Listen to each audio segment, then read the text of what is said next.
All right, let's continue with part 4 of the lecture. We've got a lot of ground to cover to try to finish up here. So let's start moving a little more quickly here. Steel supplements, right? Basically, there's steel construction, but along with that steel construction comes a lot of elements, including how do we get the steel to hold up the floors?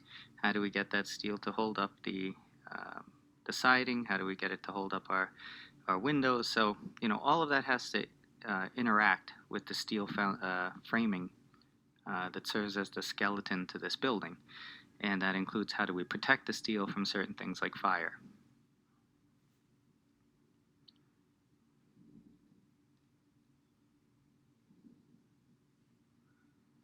Okay, so just to refresh your memory, there's a number of designations for the steel, W12 by whatever, or it's 14, 15.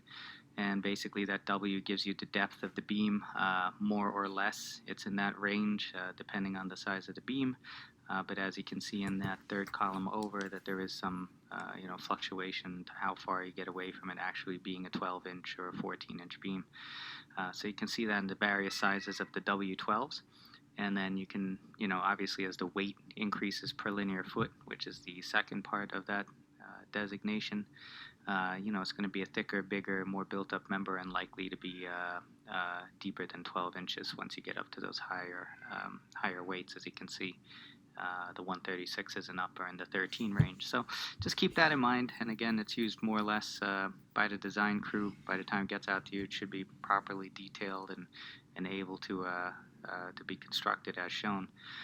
I wanted to just do a quick review of simple beam reaction. Right, if you have two supports, basically if your weight is anywhere in the middle, you're going to have a split reaction on either side. So you're always looking for balance, really, and that's why you see floor after floor of a building typically being in the same configuration, because they're using the same design going up as the floors go, so that it becomes easier for the construction crews to erect that design. And then once you get the steel in, like I said, you have to figure out how you're going to make that steel support the floor. So initially what we do in more cases than not nowadays is we use some kind of decking over the steel. And they look like pans, almost like aluminum pans that hold in, that give you a foundation to start walking on, gives you a little bit of flooring. It gives you somewhere to lay your rebar, and then it serves as a form to hold your concrete in. And we saw pictures of that earlier. One method of fabrication and design that we need to be aware of is camber. And basically what camber is it's an element that's included in the design that accounts for a little bit of a curve, right? And it's usually a convex curve, so higher in the middle and lower at the ends, so that when weight is applied to that beam, right, weight is finally applied to the top flange of that beam, that weight will cause the beam to straighten out, and it will no longer have that camber in it, or that hump, or that convex shape to it, and it'll be level, more or less, across the entire length of the beam. So as I showed you in that earlier photo for design, if you put that weight and it's centered or equally distributed, it should have a similar reaction on the beam, and then that's how it turns out to be straight in the end, right, or level, right? So you just need to be aware of that as well, so that the beams are erected right side up and not upside down. Okay, and usually there'll be slight differences in the beam that you'll be able to tell which direction the camber is if you couldn't tell by eye. And it should be laid out and marked the same way so that it can be properly lifted and put into place. All right, so that's just a little diagram showing you what we mean by camber.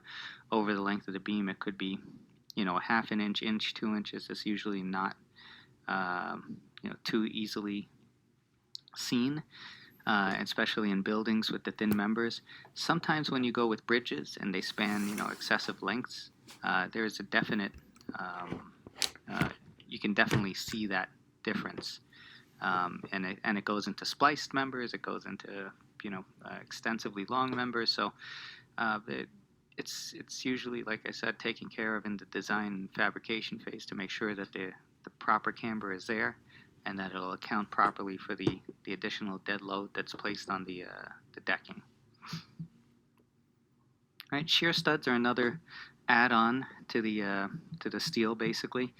And what this does is, we'll show you a picture real quick here. Those shear studs, okay, allow you to make your steel and the concrete deck composite. And there you see a drawing of the metal decking. Hopefully you can see the arrow coming across here. It goes up, down, that's the decking. And then within the decking, there's occasionally a steel stud sticking out from welded here at the base. And what that does is when you pour your concrete here, as you can see by the blue arrows basically, your concrete fills this area, and then now you have this within the concrete. And it has that head on it to make it look like almost like a nail. And what that does, it prevents the deck from pulling out when it bends, and then when it's in compression, it also keeps the deck in place. So it makes this whole steel and concrete deck composite. And what that does, all right, it increases the steel stress capacity and compression. All right, so as you know, as we discussed even as far back as a foundation course, concrete and steel are that perfect, blend and mix of materials that allow for compression and tension to be equally taken. Each of them have a strength, obviously concrete and compression and steel and tension, and then when you combine the two, it increases their capacities in the weaker version of each of those materials. So the concrete is now better in compression, better in tension, and then the steel becomes better in compression, and they work together like that to build a strong structure. So these shear studs also allow you to potentially reduce the W sections, the depth, that first one, the 12 inches, 10 inches, all right? Since you're making a composite and you're drawing on some of the strength from the concrete, you may not need as thick or deep a member in that same spot, so that can help reduce costs. And then this also helps reduce the amount of deflection, so that you don't need to stick a member to account for any live loads that could force that composite structure to try to bend. So there's a number of reasons why shear studs are incorporated. The plans will clearly show which zones you should do this in, because shear studs are only effective in certain zones or certain areas. If you put them in another area where they're not designed for, they'll actually facilitate breaking and cracking in the deck versus making it stronger. Right. So this is what it looks like when you're installing a shear stud. Basically, there is a little ceramic form down at the bottom of the stud, or like the nail end of it, where it sticks into the structural steel, and then it's really welding. An electrical current is zapped through the bottom. The bottom of that stud melts into the material that it's going into. The ceramic contains the heat within that circle, and you kind of almost hear like a zapping sound while you're using this tool. All right, so that's basically how they get the steel studs to stick. What you can see there are those metal deck pans. Like I said, they almost look like the aluminum stuff that you use to bake a turkey in the oven. But basically, it's fairly strong. It's ribbed because ribbed allows you to get the same strength while using less concrete deck material. All right, so there's a better angle where you can see the various ribs in the decking, the shear studs welded into the beam, and that's basically how we get composite construction done. Okay.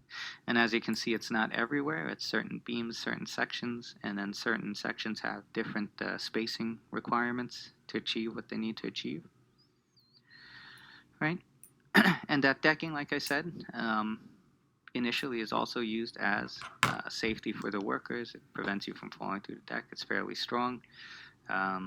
It acts as a diaphragm for the steel for more stability when you're aligning and making those initial connections. And the way the decks are connected are also using tack welds. All right, so again, welding comes into play as the primary way of making a connection. But they don't need to be, a specific, they're more like tack welds that are just placed in areas to keep it from moving. And then once the concrete and the studs are in place, those are really what create your composite with that deck material serving as more of a formwork. Right, so the decking material there, they need to be the welding needs to be strong enough to keep the material in place, but not as critical as say you're welding pieces of a beam together. But still has to be done per the layout, per the plans, and as necessary. So here's a good picture of a floor of decking. Right. You can see people working on it. They've got toolboxes on it, so it's fairly strong.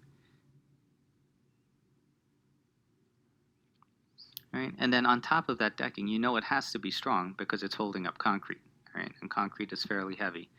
Right, there's about 150 pounds per square foot is the ballpark that we use for typical concrete mix. When you're doing high-rise construction, it's more likely that you're going to use a lightweight mix. So there's certain changes in the mix design to the concrete that allow you to get similar strength at a much lighter weight. The concrete kind of retains some moisture, which isn't always ideal, but with the fact that you're getting all this strength from a much lighter weight, it saves you a lot of money. It also reduces the framing work that you need. So again, this is another way to reduce the size of the steel members. So not only can you make the decks composite, but you can make them lightweight, and that even further reduces the size of the steel that you would need to use. So it's very important. Lightweight concrete mixes need to be monitored very closely from the batch plant all the way to the mix, through the mixing, at the site, at the placement, to make sure you're not getting any segregation and that your concrete is going to get the strength that is required. There's a number of different tests that you can perform on concrete, which we'll be going into in another class. But as we saw in the first class, they take samples of this, they take them to a lab, and then they get compression tests to see if they meet the strength requirements that you need on your floor. All right, so just here's a pricing comparison, all right, of what System A, which is using normal weight concrete, that 150 pound per square foot type concrete, and then your System B, which covers the same area but uses lightweight concrete, and you can see the cost savings between A and B, not only in the structural steel, right, because you'll be using more slender members, right. The cost of the composite slab, comes about the same basically, and then you'll have to add some shear studs because you're now making that composite lightweight concrete deck. So you're going to add a few more shear studs to improve that the strength and compression and tension between the two. But in the end, you're basically coming out with something that's about 20% cheaper to build.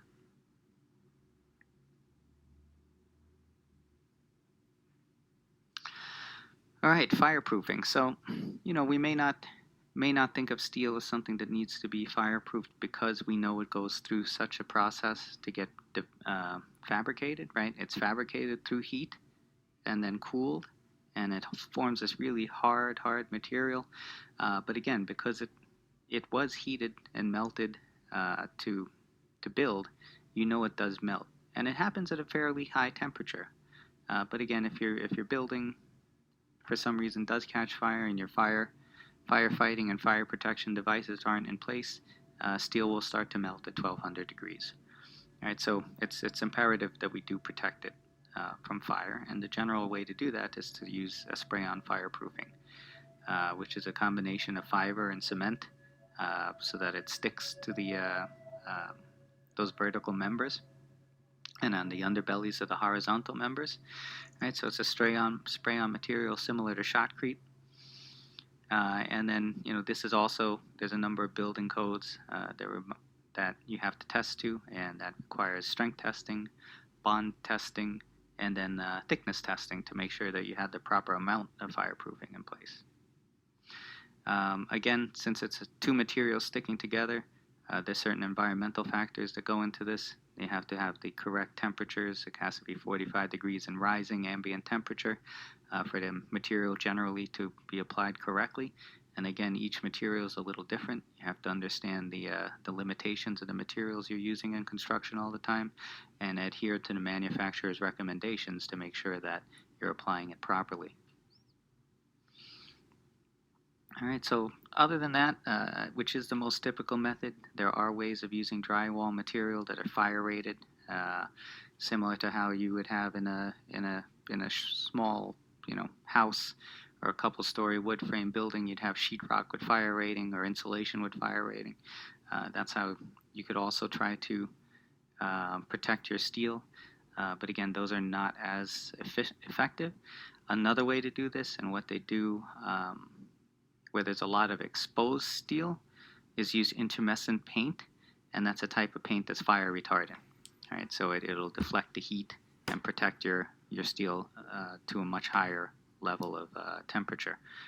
But again, that's not as great as the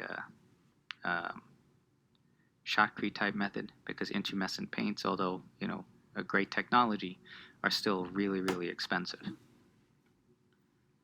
And so this is an example of the application of that fiber cementitious material that's used as fireproofing, right? And the application. So as you can see, it gets shot up, and depending on how skilled the person is that's applying it, you get a lot of what's called, you may or may not get a lot of what's called rebound, which is the particles that don't actually stick and then end up somewhere else, as you can see on his on those safety railings, on the formworks. It's all over the place. So this is not a clean process, let's say. You have to be prepared for it and know it's coming, and lay everything out to properly protect what you don't want this material on, because it will stick. As you can see here, for the exterior, you don't want that falling down the street level, so there's curtains. Almost the same for everything on the interior there. You see it gets covered up so that it doesn't end up where you don't want it. And just like any other pumped concrete or spray-on method, you have some form of pumping that needs to take place, and depending on how high you need to go in the building, where that's set up and how far the hose goes determines the pressures that you can get at the other end and how well it will stick. So this all has to be planned out and thought out as well as part of your logistics.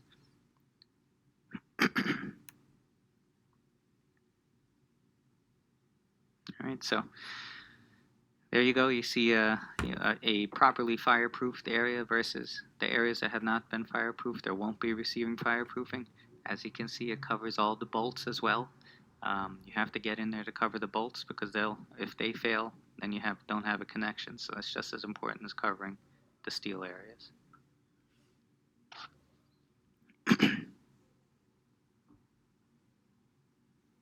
All right, so again, this is just a little graphic to show you how the paint can also be fire retardant. Like I said, sometimes it's very expensive, so sometimes if the member is that critical to fire, you'll also get the flame retardant paint below additional fireproofing. So you'll have more than one method of fireproofing used on it if it's a very susceptible member, if it's fracture critical, if it's non-redundant. You might have to go the extra step just to make sure that area gets protected. Right, and that's what it looks like in real life. It's kind of like a tacky looking. It's not as pretty as a three-layered zinc or other type of coating material that can be used on steel structures to protect it from rusting. This is a whole nother level of material. And then, as I said, other than those two methods, you can also try to use drywall and encase the steel beam. And this is probably not as effective, because there's a lot more, room for error and areas for the steel to be susceptible when it's just drywall that's in between it.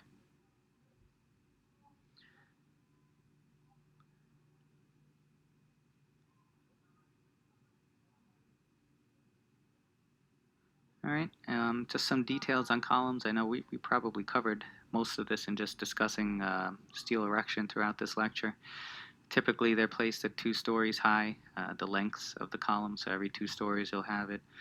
Connections are tried to made at a fairly typical area of 3.5 foot above the floor level. This way, if inspections ever need to be done or there's structural integrity issues with the building, you kind of have a typical pattern of where you would go inspect those column splice locations. And then it's really similar. I mean, we've discussed pretty much all of these items already. So again, here's the 2-story column. You can see where the splices are made. Okay, so you just have to be aware of making sure that the right piece marks are put in the right place. And then every time you erect a column, you're basically able to get 2 stories further up. You'd like to put that first story in place to secure the column so that it doesn't sway. And you won't have to use as many alignment cables and other methods of trying to align because you'll have the steel framing in place. And then you have another story that you can put up, so it also increases your productivity to be able to erect columns that have at least 2 stories in them. And again, that makes for a more typical length. It's easier to handle, easier to deliver as well. So this is a basic example of a column schedule that shows you the types. Right? You see your W14 by 145s there, W14 by 233s. So it tells you which members are in which location. Again, we try to make them as typical as possible so that you get a fairly good feel for the layout and the planning.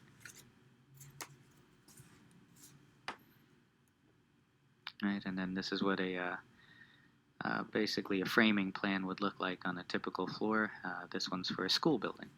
So as you know, most school buildings are not excessively tall. They're not multiple stories, but they could be 2 or 3 stories, but they'll also have a lot within them.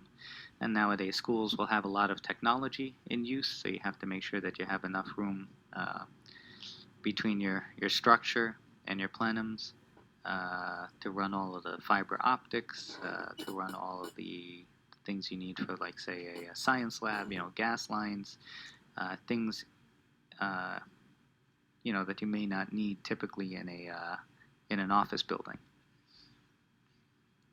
So the framing plans are usually pretty detailed, and they show you where you'll have space for all the other portions of the work that you'll be doing, such as the mechanical, electrical, fire, and plumbing work that has to go in underneath there. All right. So here, again, you can see the beams that are called out for, all right, which ones they are, the sizes, where they go. This is a simple layout that shows you your connections. It shows you the columns. Okay.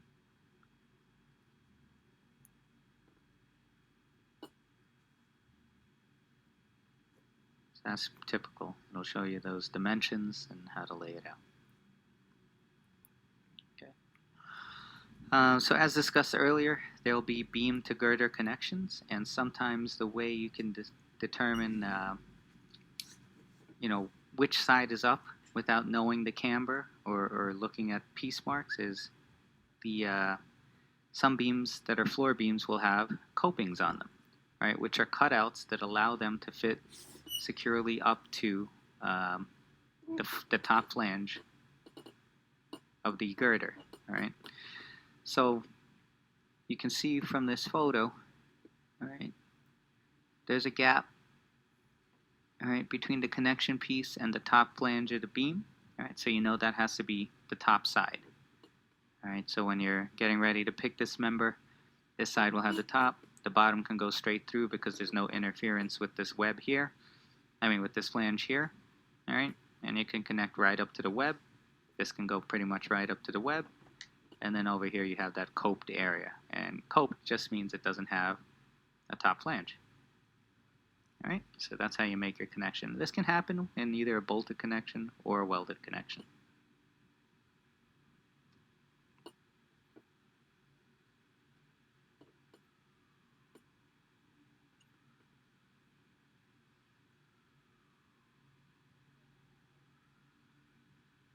Alright, so in the first class, we talked about, do we ever think a building is plumb or completely level, with zero tilt to either side?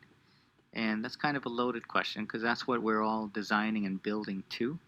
But as we know in skyscrapers, they're somewhat flexible, and they have to be that way so that they don't snap when there's heavy winds, that they can accommodate that load, that they can um, they can handle somewhat imbalances in interior loads. Okay, because you're not always exactly distributed evenly throughout every floor of the building. Right, and to accommodate wind, there has to be some sway, all right, and some flexibility, but it can't be too much because again, if you go too much, then your structural steels and those bolted areas and those connections are taking too much, right? Too much back and forth, and they're going to snap, right?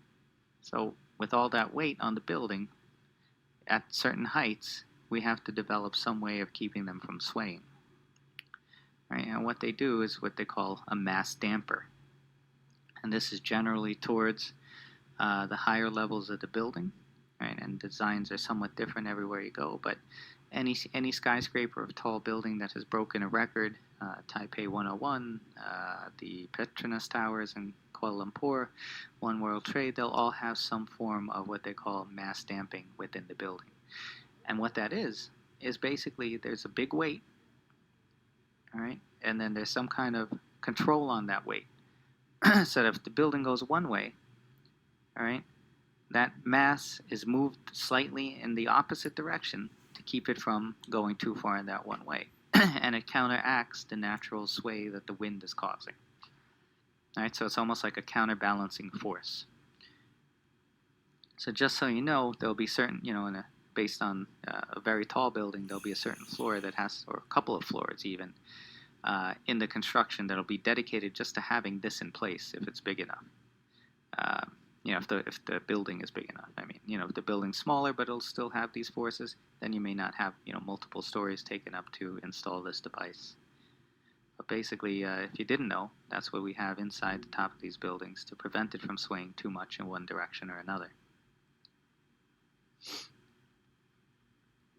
So of course, everything being time is money in construction nowadays, there's always efforts at trying to improve construction, and by doing this, there's also modular construction for steel components where multiple sections are built off-site, either at a fabrication facility or at a location near the site where deliveries are taken. They're built up. This doesn't happen as often, I guess, in New York, but it is fairly common practice. So if it does happen in New York, it's more likely to happen at a facility and then get trucked in as a pre-built member and then lifted into place. Just because there's not as much laydown area in New York, you don't have that much extra space on the construction site where you can have like a pre-assembly area. Sometimes you're even forced to just deliver it on the truck to the roadside, have it picked, and get put right in place, as we showed when we were talking about developing those logistics plans. All right, so steel can obviously be made into shapes, okay, and that's the new Guggenheim. Okay, so again, why is steel a good material to use for a building? All right, it's strong, it works well with concrete, it's a well-known material, it can be fireproofed, it can be made to many sizes, it could be made into many shapes. Right, so there's a lot of reasons why steel is a great building material.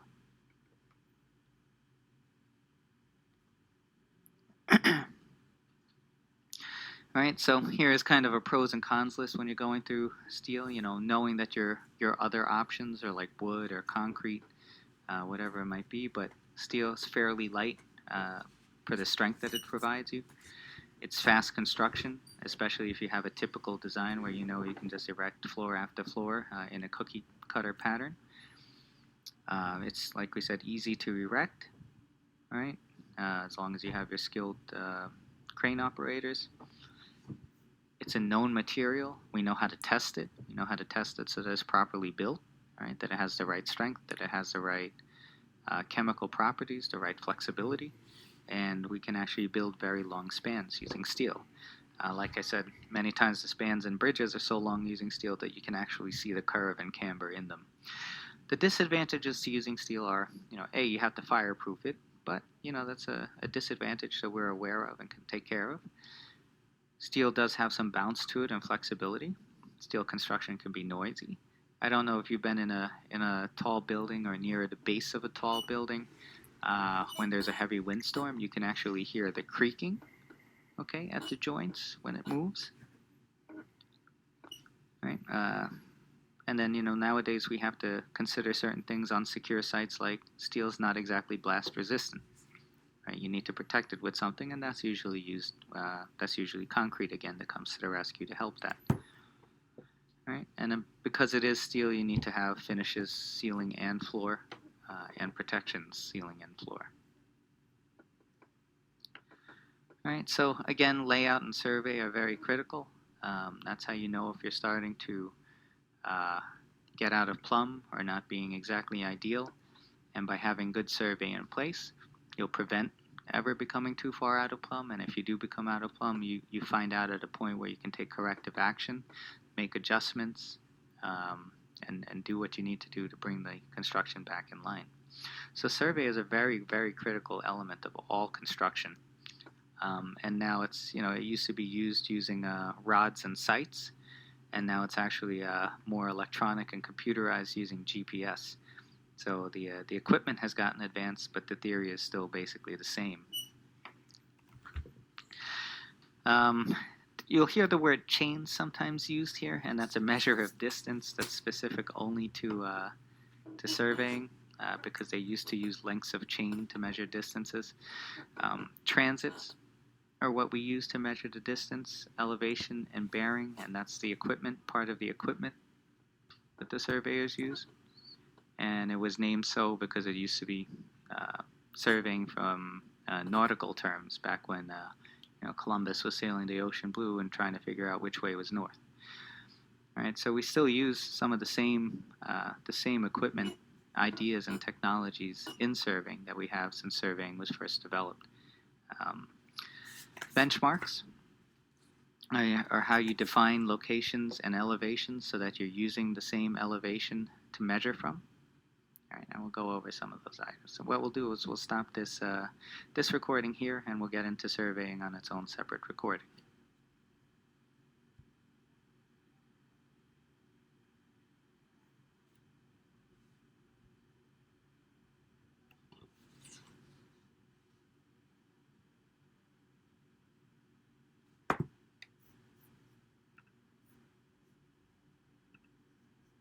All right, this is the fifth section of the fourth lecture on structural steel. We'll pick up again with surveying. The last item that we didn't cover yet was benchmarks. All right, benchmarks are basically the a known location with a known elevation, and everything is taken off of what's considered, zero as being sea level. Throughout Manhattan, there's a number of benchmarks that have been placed that are considered true benchmarks with exact elevations that we can then use our surveying tools to transfer over to our own work sites what our current elevation is, or an elevation at our work site. So somehow you have to get from the benchmark to your work site to determine what your elevation is. So for instance, we're on 42nd Street here. Say there's a benchmark on the other side of the park, 40th Street. And if the elevation of the sidewalk at 40th Street is +1 elevation, we'd expect it not too far from +1 over at the sidewalk on the 42nd Street side, since it seems fairly flat between. But what you would do is you would use your survey tools to then figure out, take the elevation 1, use your transit, guide it over to a rodman who's holding a pole with inch marks on it, and then cite your survey, see what the elevation is there, what the elevation of your own survey equipment is, and see if there's a difference. Is it 1 inch? Is it 2 inches? Is it 0? Is it completely flat? And then, so say 42nd Street ends up being an inch higher, so your elevation at the sidewalk would be +2 inches. All right, and you would use that as your datum for elevation. So if you're talking about levels of structural steel as you go up, if your first story structural steel, the top flange is supposed to be 20 feet above sidewalk elevation, say you use that as your reference, then you would want 22 feet to appear on that sidewalk, on the top flange of that beam when you take the measurement from the sidewalk using your survey tools. So that's how you transfer it over. It's basically just making sure that we're all using an elevation and survey data that's consistent throughout. All right, so that way you can tell if somewhere is lower, higher, even if by the naked eye you can't. Using the survey instruments and equipment, you can.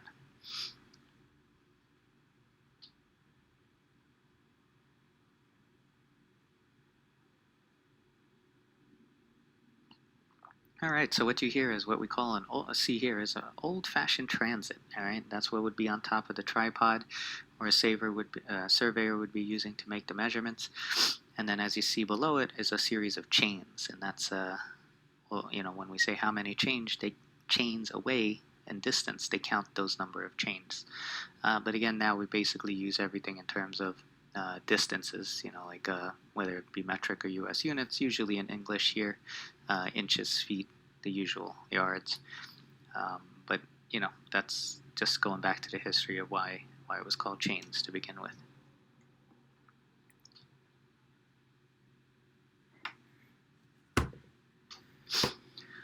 All right, so we all know that Manhattan was built in a grid, and there was a number of measurements taken and, you know, marked out aside, and what lot square footage belonged to who, and basically, you know, they started keeping city record maps back in the 1800s.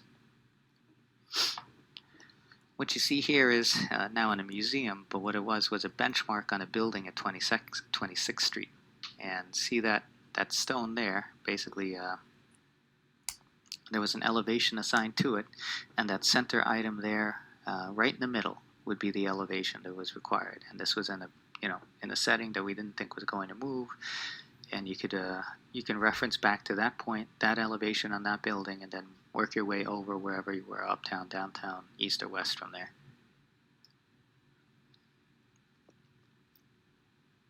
All right, and then you know, again, when we look at surveyor crews today, what you'll see is most likely survey sticks, you know, a form of wood, probably with an orange top painted on it, so it's more visible, so you can see it more easily. You know, with the target, a plus mark painted on it, and then an elevation written on it. But you know, before, in the old days, they used to put in the actual, you know, they would strike steel into a stone like this because you knew the stone wasn't going to move. Put the steel in, give yourself an elevation, write it in there, and then that would be somewhere you can reference off of for the next future years. All right, so surveys are required for all buildings, and it's not only for the height, but also for the property. You need to know what your site boundaries. They have to conform to the deed or the title information that's shown. And it's got to show any, you know, existing gaps or encroachments, areas that are in question, other properties with built-up items that are encroaching on you. Is there a porch over encroaching on you? Do the stairs from the building next to you actually go on your property? Trees, are they growing in your property rather than where they started when they were smaller right next door? Things like that, you know, you would have to settle before purchasing. Or, you know, thinking about purchasing. So it should show all the corners, all the lines, and the angles from which they come from, so someone could go out there and use the same survey information to identify the exact property boundaries. For instance, if you were putting up fencing. So again, the summary here, the datums are by mean tide level. That's what the 0 is. You know, in nautical terms, there'll sometimes be a high tide or a high tide, but here we're looking at true 0, the mean tide level. Right, you establish that benchmark, and then nowadays you would use survey equipment through GPS to transfer it over to your site. You'd coordinate all that information with your design team. And then the one thing you have to really take into account, particularly with buildings like structural steel, is when there's excessive heat or it's extremely cold out. Now, what happens to material when it's hot or cold? It could expand or contract. 68 degrees is considered the ideal temperature. At that point, steel is at its natural state. Hotter than that, it could expand. Cooler than that, it could contract. And it's pretty much the, you know, a good good number to know, because if you're hot and it's 90, 100 degrees on the material, it's going to expand. So if your survey is off by a little bit, you have to make temperature calculations or calculations on the length based on temperature expansion to find out whether you're right on the money or not. All right, so keep that in mind. That could really, affect the readings.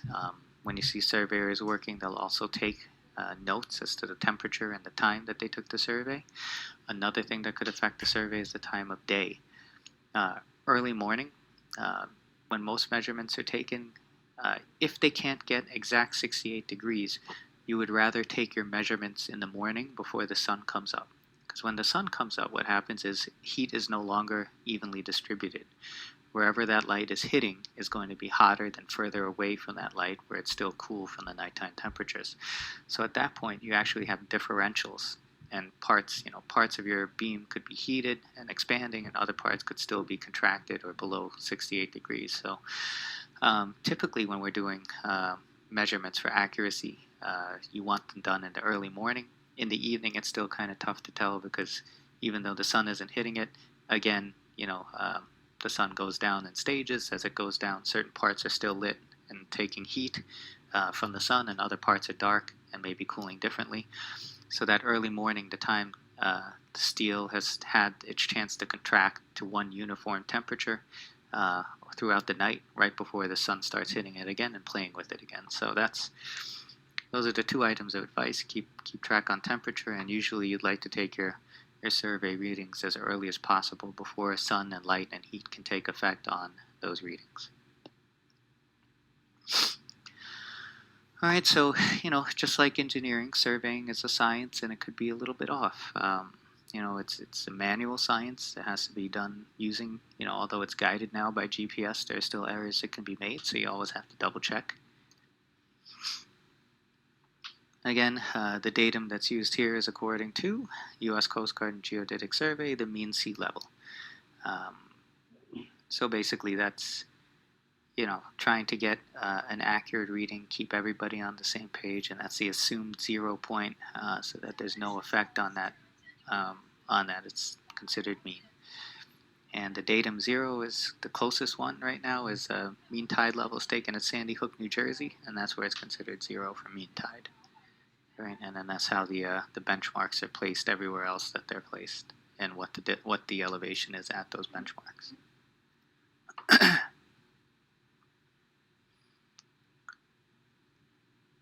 All right, and there's all kinds of different datums that could be used.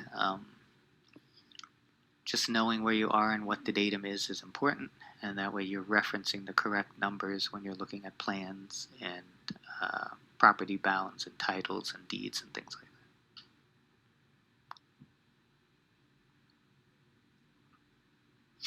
So basically, as you see here, there'll be notes in the surveying documents or drawings that tell you which datum is being used, what the dimensions are, and all of that. So that way you know what to refer to and exactly what numbers that you're working off of. All right, so elevations are pretty typical. It's using geometry. All right, everybody knows, maybe has heard SOHCAHTOA before, when they're in 8th grade math, but it rears its ugly head here again in building construction. All right, so when you're trying to figure out the height of something and you're doing it at an angle, you're basically using a tangent. So if you know what your angle is, you're able to calculate it.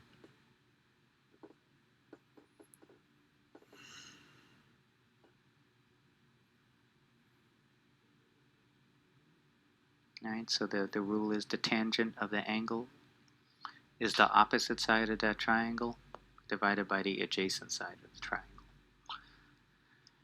So you use your calculator. If you know that that's 30 degrees, what that angle is, you take the tangent of 30 is equal to that distance x over the distance 30. And when you punch that in, you'll come up with the answer for what the distance x is.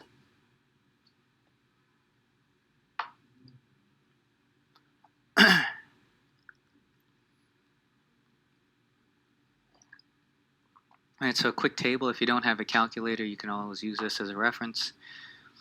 Alright, so the tangent of 30 is 0.577. So if that's a 30-degree angle there, your answer should be 0.577. So 0.577 times 30 will give you your length x. Alright. So short of actually doing the calculation, that's about 15, 16, about 17 feet. Alright, so what we're going to get into now is the homework. Alright, we'll go straight into this. Basically what you see here are two girders. Let's say this is the third floor of a building you're building. And I'd like you to come up with the weight of these girders. Okay? I'd like you to detail or basically show me a grid pattern of the members of the beams that you're going to use spacing wise. Alright. So what you have there are the two, let's call them, well, girders 12 WF230. So you got two girders. It's a 20 by 30 pattern that you're trying to build here on the floor, so you have to box it out and make a square out of it. But the one detail that you know right now is that you have those two big girders on the outside. Now basically you have to give me the girders on the inside. So I'm telling you that the framing and the spacing is 5 foot on centers in both directions. And there's the type of beam that you're going to use between your girders.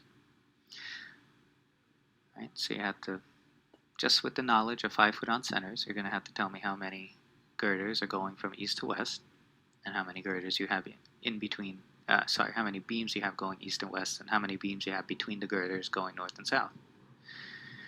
Right, so just draw that up and sketch it, and then I'd like you to figure out what the total weight is of that steel structure, right, for that flooring, let's say, all right, that 22nd floor of your building. So what that'll do is you'll have to figure out how many beams you're using to provide that 5 foot on centers. Calculate out the weight, which should be fairly easy. The next slide will have that table again showing you the weights and the lengths and the depths of all the beams. And then figure out what the structural steel weight is on that floor. All right, so it's basically a math exercise, but also realizing what you have to put into calculating what's there and using the charts. So you'll become familiar with those charts. And those charts might be on the midterm. So you should be familiar, able to name what everything is and do a quick calculation. Alright, so you determine that total weight of the beams and the girders based on your layout. And then what I'd like you to do is just put together a quick sketch showing me what the section would be of the connection between the girder and the beam. So what I'd like to see is, the depth of the beam, the width of the flanges, the length of the web, the shape that the girder needs to be in when it connects to the beam,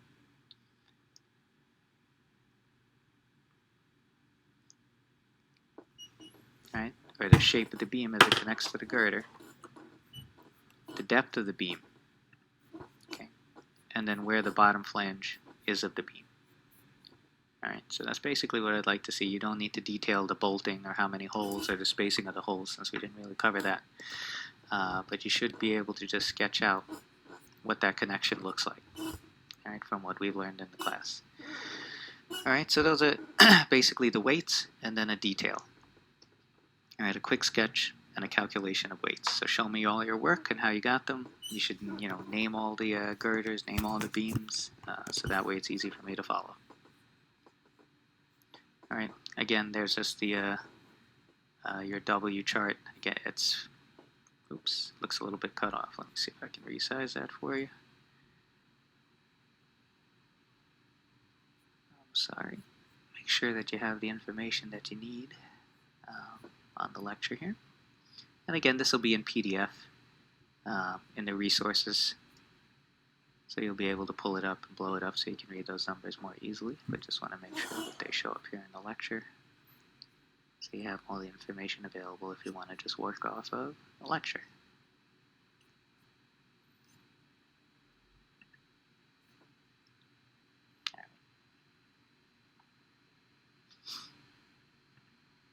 Alright, there we go. So we're back. Then there'll be 8 short answer questions.